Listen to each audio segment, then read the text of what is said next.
Praise the Lord. இயேசுவின் ரத்தம் ஜெயம். தினமும் இயேசு நிகழ்ச்சிக்கு உங்களை கர்த்தராகிய இயேசு கிறிஸ்துவின் நாமத்தில் வரவேற்கிறேன். செய்தியின் தலைப்பு: எதிரியை நீங்கள் தேடினாலும் காண மாட்டீர்கள். ஆதார வசனம் சகரியா 4ஆம் அதிகாரம் 7வது வசனம். பெரிய பர்வதமே, நீ எம்மாத்திரம்? செருபாபேலுக்கு முன்பாக நீ சமபூமியாவாய். ஜெயிக்க பிறந்தவர்களே, இஸ்ரவேலர்கள் பாபிலோனில் சிறைப்பட்டவர்களாய் இருக்கிறார்கள். எருசலேமில் தேவாலயம் இடிக்கப்பட்டது. அலங்கத்தை தரமட்டமாக்கினார்கள். எதிரிகள் யார்? பாபிலோனியர்கள். பாபிலோனில் தரியு அரசாண்ட வருஷத்திலே எஸ்ரா தலைமையிலே ஆசாரியனாகிய யோசுவா தலைவரான செருபாபேல் தலைமையில் தரியுவிடமிருந்து சகாயம் பெற்று ஆலயம் கட்ட எருசலேமுக்கு போனார்கள். கொஞ்ச நாளில் எதிரிகள் தடுத்து விட்டார்கள். எங்கே? எருசலேமில்.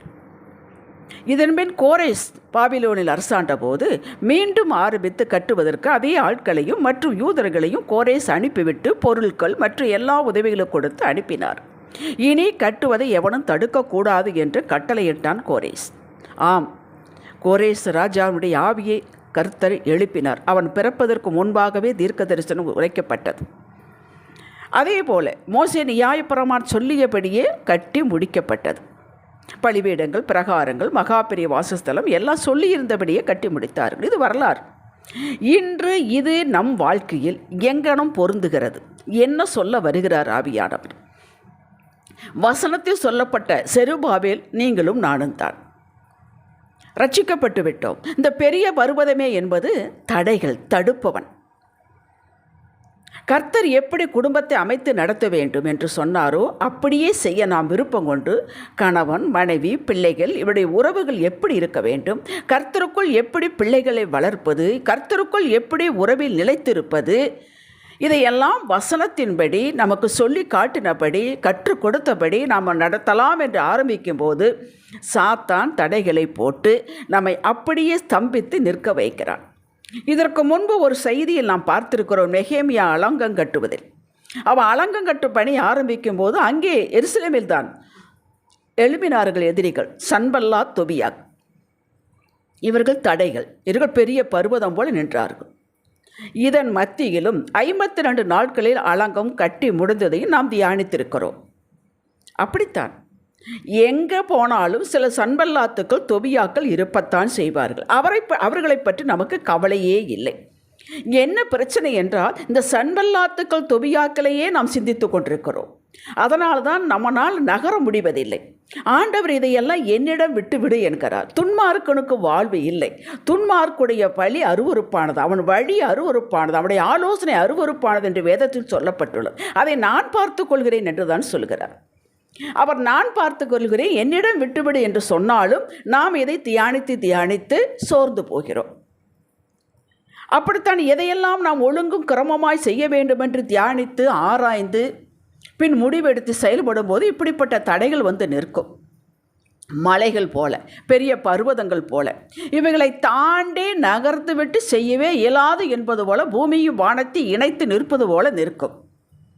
இவைகள் குடும்பத்தில் மட்டுமல்ல, செய்கிற பிஸ்னஸ், பார்க்கும் வேலை, நம்முடைய ஆட்டிடியூடை மாற்ற வேண்டும் என்று முடிவெடுக்கும் போது ஆவிக்குரிய காரியத்தில் இன்னும் கவனமாயிருந்து கர்த்தரை மகிழ்விக்க வேண்டும் என்று ஆவியானவருக்கு எப்பொழுதும் எல்லாவற்றையும் கீழ்ப்படிய வேண்டும் என்று முடிவு எடுத்து வைராக்கியமாக நிற்க வேண்டும் என்று முடிவெடுத்த போது ஒரு இன்ச்சு கூட உன்னை நகர விட மாட்டேன் என்பது போல சத்துரு நிற்பான்.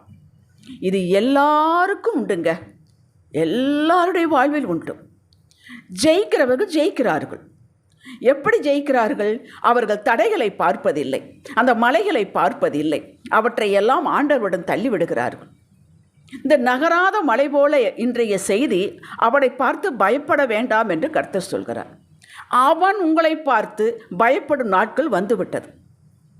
மிரட்டியவன் மிரண்டு போகும் காலம் விடமாட்டேன், தொடர்வேன், பிடிப்பேன், இந்த இடத்தில் இவர்களை வாழ விடமாட்டேன், செழிக்க விடமாட்டேன், வீடு கட்ட விடமாட்டேன், நிலம் வாங்க விடமாட்டேன் என்றவன் உங்கள் கண்களுக்கு முன்பாக கல்லு போல, செத்த ஈக்கள் போல, இடும்பு செய்கிறவனுக்கு இடும்புதான் பதில், பட்டயத்தை எடுக்கிறவன் பட்டயத்திலே மாளுவான், துன்மார்க்கனுக்கு வாழ்வு இல்லை என்பது போல ஒன்று உங்கள் முன் விழுந்து கிடப்பான்.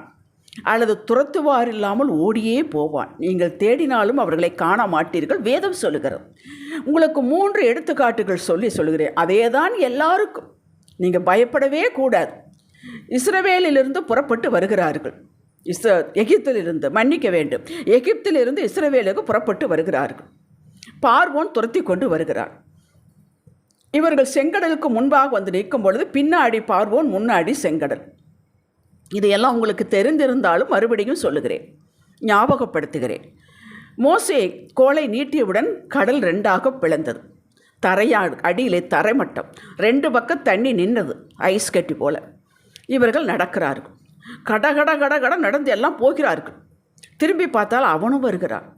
இவர்களுக்காக திறந்த பாதை, ஆனால் அவனும் பின்னாடியே வருகிறான். ஏன் கர்த்தர் தடுக்கவில்லை? விட்டுவிட்டார். இஸ்ரவேலர் எல்லாரும் கரை சேர்ந்த பின் இந்த பார்வோன் சிலை நடுக்கடலில் வந்து விட்டது. உடனே கடல் மூடப்பட்டு விட்டது. இதற்குத்தான் அமைதியாக இருந்து அவனை முற்றிலும் அழிக்க வேண்டும் என்பதற்காகத்தான். அழிந்தே போனான் பாருங்கள். பிடிப்பேன், தொடருவேன், மறுபடியும் இவர்களை அடிமையாக்குவேன், அப்படித்தானே வந்தான். கடல் மூடிக்கொண்டது அவனை. அவனுக்கு தெரியுமா இப்படி நடக்கும் என்று? அப்படியே தான் உங்கள் எதிரிக்கு தெரியாது, உங்களுக்கும் தெரியாது. கர்த்தர் ஒரு திட்டத்தை வைத்திருக்கிறார். அதை நீங்கள் உணர்ந்து விசுவாசிக்க வேண்டும். எஸ்தர் புத்தகத்தில் 2 உங்களுக்கு தெரியும், ஆமான், மொர்தகாய். இந்த மொர்தகாய் யூதன். அவன் கர்த்தருக்கு தவிர மனுஷனுக்கு தலைவணங்க மாட்டான். இந்த ஆமான் அங்கே ராஜாவனுடைய சலுகை பெற்றவன், பெரியவனாக ராஜா இவனை வைத்திருக்கிறார்.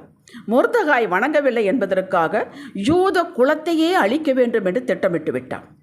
அதற்காக கடிதம் வெளி ராஜா முத்திரையிட்டு எல்லா 127 நாடுகளுக்கு அனுப்பிவிட்டார். 127 நாடுகள் அவருடைய கண்ட்ரோல் இருக்கிறது. இப்பொழுது என்ன ஆயிற்று? எஸ்தர் ராஜ்யத்தை 3 நாள் உபவாசம், எல்லாரும் உபவாசம் போட்டு ஜெபிக்கிறார். பின் காரியம் மாறுதலையாக மாடுது. அதன் முழுவதும் நீங்கள் படித்து பாருங்கள்.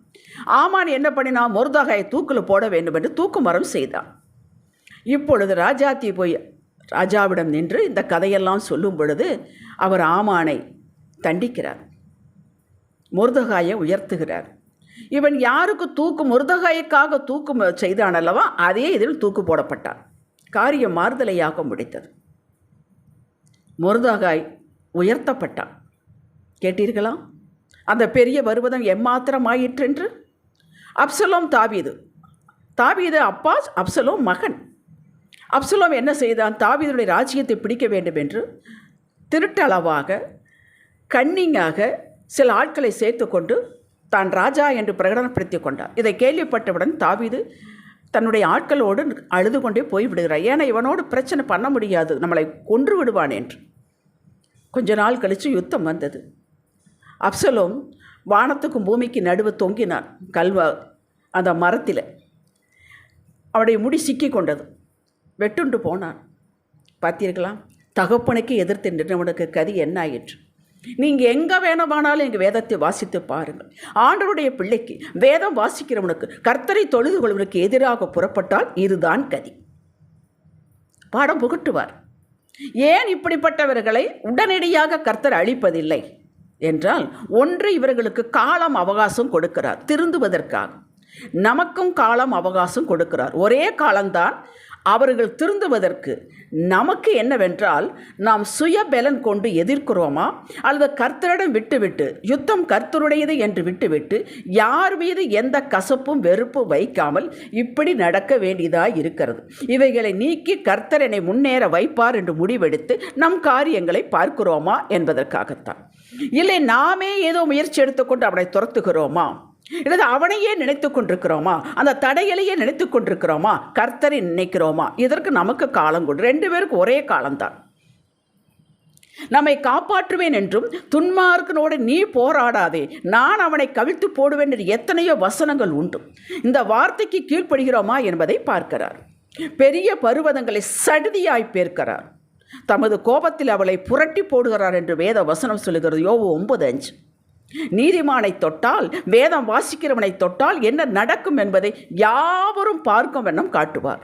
நாம் செய்ய வேண்டியது இப்படிப்பட்ட பர்வதங்களை கர்த்தரிடம் கை காட்டிவிட்டு சாட்டிவிட்டு நம் சொந்த வேலை எப்போதும் போல் பார்க்க வேண்டும். அவன் வெட்கப்படணும். நாம் இவ்வளவு மலை போல தடுத்து நிற்கிறோம், அவன் கூலாக இருக்கிறானே என்று அவன் வெட்கப்பட வேண்டும், புரியாமல் குழம்ப வேண்டும். நாம் கூலாக இருப்பதற்கு காரணம் அந்த காரியத்தை கர்த்தரிடம் ஒப்படைத்து விட்டோம். உங்களை தொடுகிறவன் அவருடைய கண்மணியை தொடுகிறான் என்று வேதம் சொல்வது. சகரியா 2:8. நாமும் தாவீதைப் போல ஜெபிக்க வேண்டும்.